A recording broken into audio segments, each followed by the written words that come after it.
आईचे बोलणे मला ऐकू येत होते, परंतु मी मुद्दामच आवाज दिला नाही. उलट कानावर अजून एक उशी ठेवली, तिचा आवाज ऐकू येऊ नये म्हणून. तेवढ्यात आई रूम जवळ आली. बाळा, ए बाळा उठ, अजून उठला नाहीस का?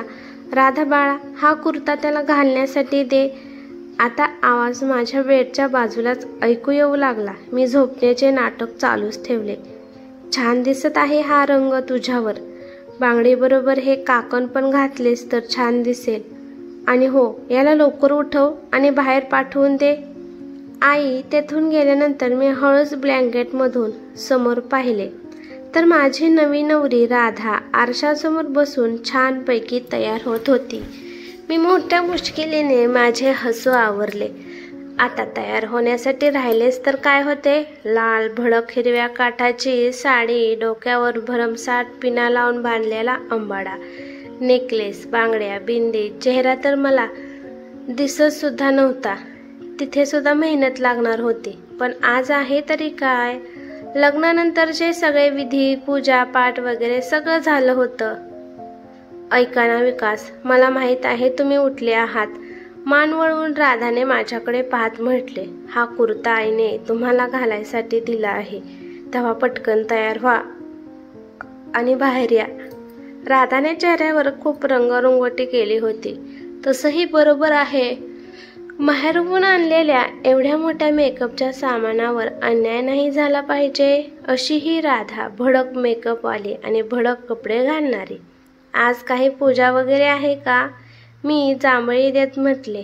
नाही, तसं तर पप्पा मला नेण्यासाठी परवा येणार होते, परंतु आज माघारी नेण्याचा मुहूर्त आहे. त्यामुळे पप्पा आणि दादा येणार आहेत मला नेण्यासाठी. शेवटच्या शब्दावर मी पण थांबलो आणि ती पण थांबली. याच्यापेक्षा जास्त वेळ मी तिच्याकडे पाहू शकलो नाही. 2 दिवसापूर्वीच आमचे लग्न झाले होते आणि राधा आमच्या घरी आली होती. परंतु 2-4 शब्दापेक्षा आमच्यात काहीच बोलणे झाले नव्हते. मी काय करत आहे हे मला सुद्धा माहीत नव्हते. मला राधा पसंत नव्हती आणि तिचे पप्पा प्रत्येक गोष्टीवर पैसे मोजत होते. ते सुद्धा पसंत नव्हते. मला त्यांच्याकडे भरपूर असणाऱ्या संपत्तीशी, मोठ्या बंगल्याशी, बंगल्याबाहेर उभा असणाऱ्या भारी भारी गाड्यांशी आणि त्यांच्या या सोन्याने मढवलेल्या मुलीशी काहीही मतलब नव्हते. आईने माझ्यासाठी राधाला पसंत करून आणले होते. तुम्ही मला नेण्यासाठी येणार ना? तुम्ही आले नाहीत तर मी येणार नाही. काकण घालत घालत राधा मला विचारत होती. माझ्या मनाच्या कोपऱ्यात आवाज आला की मला काही फरक पडणार नाही. मी तिला बळेच हो म्हटले. राधा तिच्या माहेरी गेली होती आणि मी असा दलदलीत फसलो होतो. श्वास घेणे सुद्धा मला मुश्किल झाले होते. पण मला यातून बाहेर सुद्धा पडू वाटत नव्हते. संध्याकाळी माझा मित्र माधवच्या घरी मी गेलो होते, परंतु मला समजून घ्यायचे सोडून तो मलाच काही ऐकवत होता. हालत पाहिली आहे का स्वतःची? 2 दिवसापूर्वीच लग्न झाले आहे असे वाटेल का कोणाला? मला तर काही समजतच नाहीये. तुझ्या अंगावर बंदूक ठेवून किंवा तुला बेशुद्ध करून तर तुझे लग्न कोणी जबरदस्तीने लावले नाही ना? मग हे काय नाटक चालले आहे तुझे? तसं नाही यार, तुला काही समजणार नाही. मी माझ्याच मनातल्या गुदमरण्यापासून आता कुठे स्वतंत्र होऊ लागलो होतो. ती मला प्रत्येक वेळी आपल्याच कैदमध्ये घेऊन चालली होती. सगळं ठीक आहे ना? माधव मला चहा पीत बोलत होता. मी एक मोठा श्वास घेतला आणि बोलणे चालू केले. सगळं ठीक आहे, परंतु मला काही सांगायचे आहे. तुला तर माहीतच आहे की मी या लग्नासाठी तयार नव्हतो. आई बाबांना सगळे पसंत पडले होते, त्यामुळे मला हो म्हणावे लागले. हो, मला माहीत आहे, माधव म्हणाला. खरं तर गोष्ट अशी आहे की मी लग्नाबद्दल हा सगळा विचार केलाच नव्हता. मी जो विचार केला होता तसे झालेच नाही. चहाचा शेवटचा घोट घेत माझ्या मनातील गोष्टी शेवटी बाहेर आली. माधवने विचारले, म्हणजे तुझे बाहेर काही चक्कर चालू होतं का? समजू सुद्धा दिले नाहीस तू यार. मी म्हणालो, चक्कर नव्हतं रे, बस फक्त चालू होणार होते किंवा माहीत नाही सुरू पण झाले होते की नव्हते. की सुरू झाले होते. माधव गोंधळला आणि म्हणाला, नक्की काय म्हणायचे आहे तुला? माधवला सगळे सांगण्यासाठी मला सुद्धा त्या काळामध्ये जावे लागले. एका वर्षापूर्वीची गोष्ट आहे. आमच्या कंपनीचे ट्रेनिंग दिल्लीमध्ये चालू होते. बऱ्याच वेगवेगळ्या शहरातून लोक तिथे एकत्र आले होते. वेगवेगळ्या प्रांतातून वेगवेगळ्या प्रकारचे लोक तिथे होते. दिवसभर कंटाळा आला होता. त्या दिवशीचे ट्रेनिंग झाल्यानंतर साधारण 5 वाजता मी फिरायला निघालो. खाली उतरत आलेले ढग, वाफळत असलेले स्वीट कॉर्न, हवेमध्ये त्याचा सुवास येत होता. तुम्ही कणीस भाजून देत नाही का? एक आवाज कानावर पडला, ज्यामुळे मी आश्चर्याने मागे वळून पाहिले. कणीस हा शब्द महाराष्ट्रामध्ये बोलला जातो. तर एक बिनधास्त मुलगी आपल्या केसांना मागे सरकवत दुसऱ्या हाताने पर्समधून पैसे काढत होती. तो क्षण मी जागेवरच थांबलो. पुढच्या अर्ध्या तासामध्ये मी शोधून काढले की ती मुलगी श्वेता आमच्या कंपनीच्याच पुणे ब्रँचमधून आली होती आणि आमच्यासोबत ट्रेनिंगसाठी आली होती. आता कुठे मला थोडेसे दिल्लीमध्ये चांगले वाटू लागले. ते 8 दिवस अगदी स्वप्नासारखे होते. आता मला तिथले वातावरण खूप छान वाटू लागले. ट्रेनिंगमधला कंटाळा तिथून निघून गेला होता. तेथील वेळ आता कसा निघून चालला आहे कळत सुद्धा नव्हते. ट्रेनिंग सुटल्यानंतर जेव्हा संध्याकाळ होत असे तेव्हा जादूसारखी ती रात्र मला वाटे. आम्ही ट्रेनिंगमधील लोक मिळून फिरायसाठी जाऊ लागलो होतो. मस्त खेळमेळीचे वातावरण झाले होते. आज मी श्वेताला पहिल्यांदाच नीट पाहिले होते तेव्हा आम्ही सगळेजण एकत्र बसलो होतो. श्वेताच्या हसण्याचा आवाज ऐकून मी मनातल्या मनात हसत असे आणि सगळ्यांच्या नजरा चुकवून तिच्याकडे पाहत असे. मी जीवनामध्ये काय मागितलं होतं आतापर्यंत? तर एक मनासारखी नोकरी आणि एक अशी जिंदादिल पसंतीची सहचारणी. परंतु ही गोष्ट तिथेच अडकली होती. उद्या ट्रेनिंगचा शेवटचा दिवस होता. तेव्हा आज संध्याकाळी आपण सगळेजण इथे एक वॉटर पार्क आहे तिथे जाऊयात. श्वेताने त्या दिवशी डिनरसाठी आमंत्रित केले होते. मी लक्षपूर्वक पाहत होतो तिच्याकडे. किती चंचल, आनंदी, आत्मविश्वासाने भरलेली होती श्वेता. माझ्या नशिबावर उपकार होतील का नाही मी वाट पाहत होतो. मला तुमच्याशी काही बोलायचे आहे श्वेता. दुसऱ्या दिवशी वॉटर पार्कच्या एका कडेला मी तिला हळूच म्हटले. बाकी सगळे लोक फोटो काढण्यामध्ये व्यस्त होते. काय झाले बोला, परंतु ऐका ना, पहिल्यांदा आपण पिक्स क्लिक करूयात आणि नंतर बोलूयात. ते बघा ना तिथे किती मस्त वातावरण आहे. माझ्या बोलण्याकडे दुर्लक्ष करत फोटो काढण्यासाठी ती पळाली. मी गपचूप बघतच राहिलो. म्हणजे तू काही बोलला की नाही? माधवने मला विचारले. मी परत वर्तमानात आलो जिथे मी आज एक लग्न झालेला माणूस होतो. नाही, मी काहीच सांगितले नाही. मला वाटले थोडी घाई होईल. मग? माधवने उत्सुकतेने विचारले. मग काय, ट्रेनिंग संपली आणि आम्ही लोक आपल्या आपल्या शहरामध्ये परत गेलो. इकडे आपल्या शहरात आल्यानंतर सुद्धा माझे सगळ्यांशी फोनवर बोलणे चालू असायचे. श्वेताशीही सुद्धा होते. या नात्यासाठी थोडा वेळ जाऊ द्यावा असे मला वाटत होते आणि मला श्वेताच्या मनातील पण समजून घ्यायचे होते. परंतु एके दिवशी श्वेताचा फोन आला. मी हे सांगताना थोडासा नाराज झालो होतो. एवढ्या थंडीत सुद्धा मला धडकी वाटत होती.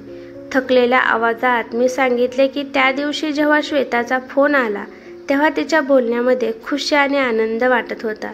तिने सांगितले 1 वर्षापासून ती तिच्या पप्पांना विनवत होती आणि आता कुठे तिच्या बॉयफ्रेंडला आपला जावई बनवण्याचे त्यांनी मान्य केले होते.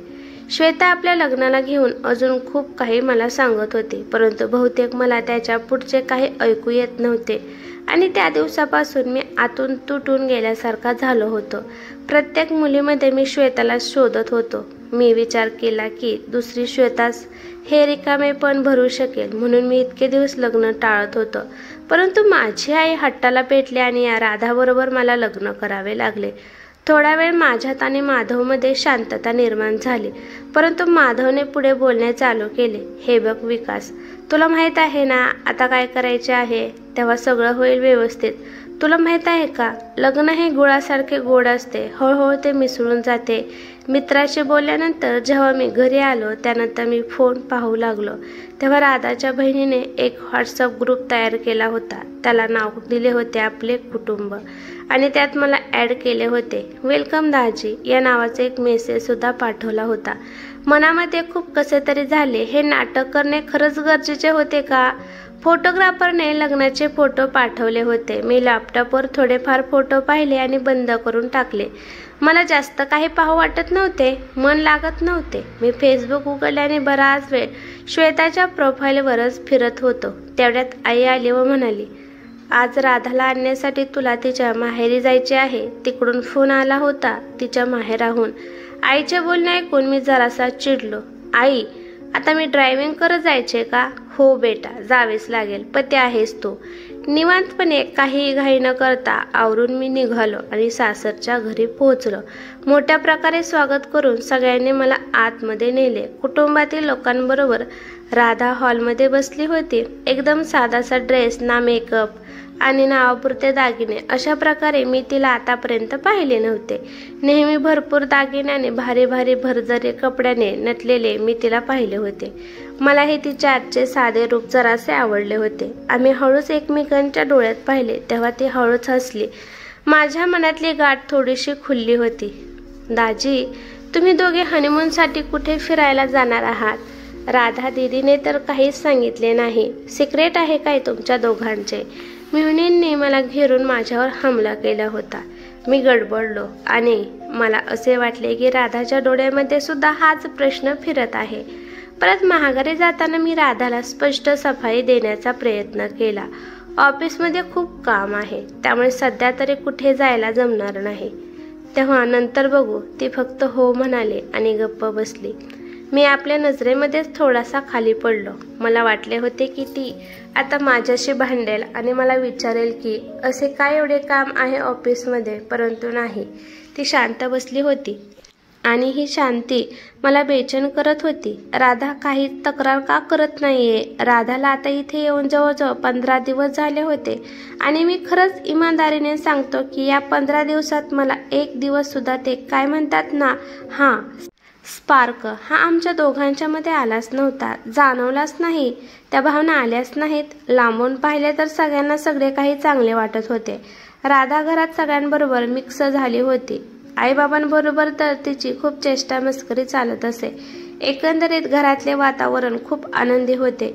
परंतु आम्ही दोघे फक्त औपचारिक बोलत होते. राधा जरा बोलायचा प्रयत्न करत होती, पण मला काही बोलू वाटत नव्हते.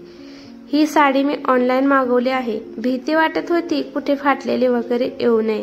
राधा उत्सुकतेने साडी दाखवत म्हणाली, पण मी अतिशय रुक्षपणे बर ठीक आहे म्हटले आणि बोलणे बंद केले. त्यावेळेला मी फेसबुकवर श्वेताचे फोटो पाहत होतो. तुम्ही अशा प्रकारे का वागता? लॅपटॉप बंद करा, मी तुमच्याशी बोलत आहे, राधा डायरेक्ट माझ्यासमोर येऊन म्हणाली. मी एक नजर श्वेताच्या फोटोवर टाकली आणि त्यानंतर स्क्रीनच्या मागे उभी असलेल्या राधाकडे पाहिले. बोल, काय म्हणत आहेस? ऑफिसचे काम करत आहे, करू का नको करू? थोड्याशा रागाने मी म्हटले. ती म्हणाली, मी तसे म्हणत नाहीये, जाऊ द्या, काही नाही. आणि राधा साडी घेऊन तेथून निघून गेली. हे असे क्षण होते. मला स्वतःला खूप कमजोर वाटू लागले होते. मी श्वेताला का विसरू शकत नाही? मी राधाला तिची जागा का देऊ शकत नाही? माझ्या आणि राधाच्या खास जवळीकमध्ये मधल्या अंतरामध्ये श्वेताच राहत होती. जवळपास अशा गोंधळामध्ये माझे जीवन चालले होते. कधी कधी मनात येऊ लागले की सगळं काही सोडून पळून जावे, पण असेही वाटायचे की मी हे राधाबरोबर चुकीचे करत आहे. या मंदिराबाबत मी खूप काही ऐकले होते. खरंच खूप छान होते मंदिर. त्या दिवशी रात्री रेणुका देवीच्या मंदिरामध्ये येताच राधा म्हणाली, एक सेल्फी घेऊयात, इकडे पहा बरे. मी जबरदस्तीने हसलो. ती काही बाई बोलत राहिली, चला आता घरी निघूयात. मी मोबाईलवर टाइम पाहत तिला म्हटले.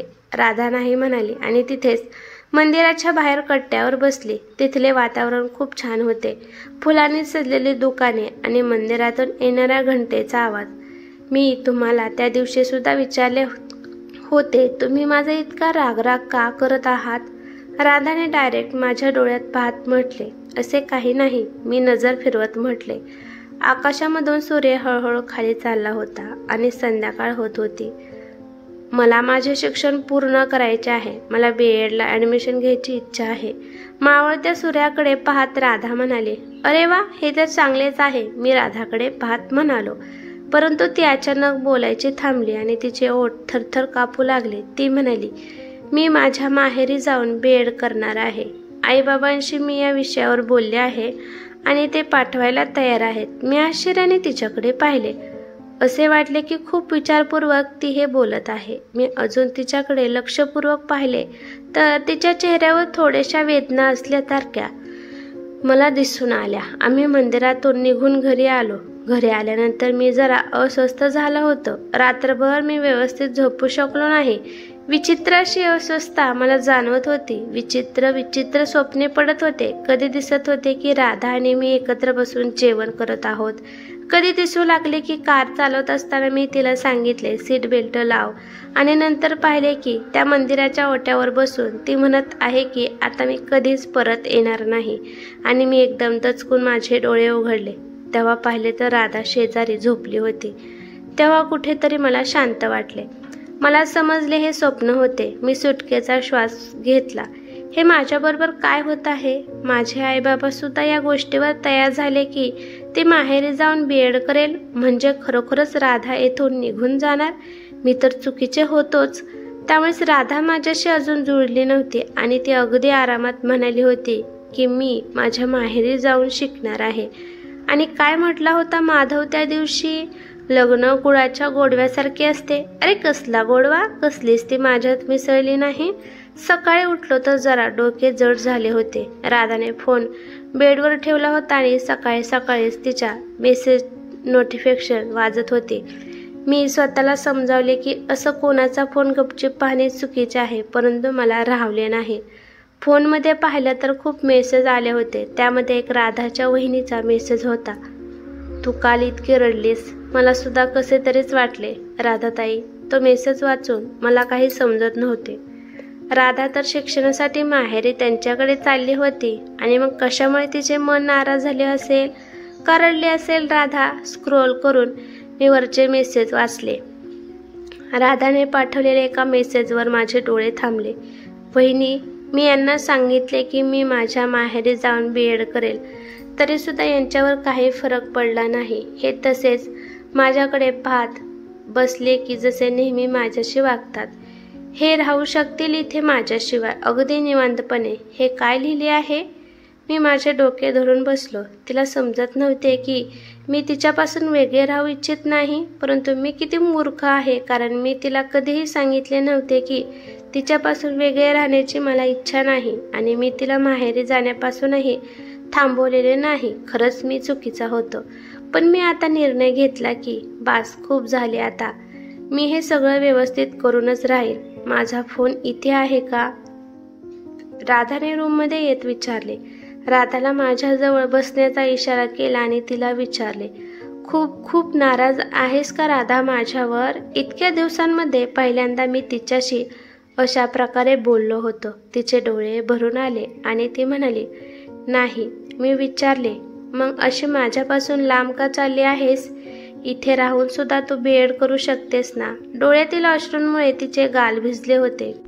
कुठून जरी केले तरी तुम्हाला काय फरक पडणार आहे? ती रडत म्हणाली. राधा, मला फरक पडणार. प्लीज जाऊ नको. आणि असे म्हणत असताना माझा सुद्धा गळा भरून आला होता. माझा हात पकडून ती सुद्धा रडू लागली. मी तिला आपल्याजवळ ओढून घेतले.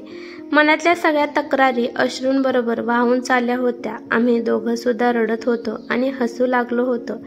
आमचे लग्न खरोखरच गुळाचा गोडवा होता, जो हळूहळू आमच्यात मिसळत चालला होता. तर कसा वाटला आजचा भाग मित्रांनो? आवडला असेल तर लाईक आणि कमेंट नक्की करा. धन्यवाद.